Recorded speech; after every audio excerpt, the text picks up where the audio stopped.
অত্যন্ত প্রাণপ্রিয় শৈশবকালের স্মৃতি বিজড়িত তুলাতুলি মসজিদের সময় একজন খতিব জনাব হযরত মাওলানা তৌহিদুল ইসলাম মহোদয়, অত্র মঞ্চের সুযোগ্য পরিচালক, সম্মানিত সভাপতি, সেক্রেটারি সহ আমার পরমশ্রদ্ধ অত্র এলাকার মুরব্বীগণ, দূর দূরান্ত থেকে আগত সম্মানিত হাজির, আসসালামু আলাইকুম ওয়া রাহমাতুল্লাহ।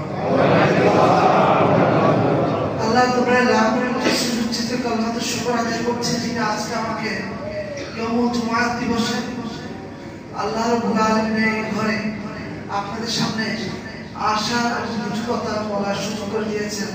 সেজন্য কালমাত শুকর আদায় করছি আলহামদুলিল্লাহ।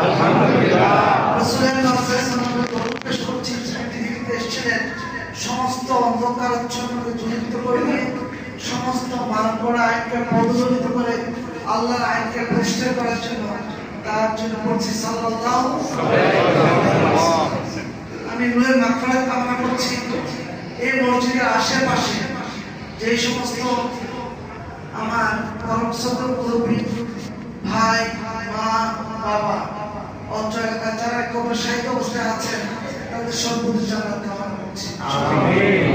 সম্মানিত মুসলিম, আমি মূলত আজকে এসেছি, আপনারা জানেন আগামী যে ত্রয়োদশ জাতীয় সংসদ নির্বাচন হতে যাচ্ছে, বাংলাদেশ জামাত ইসলামের পক্ষ থেকে আমাকে মনোনয়ন দেওয়া হয়েছে।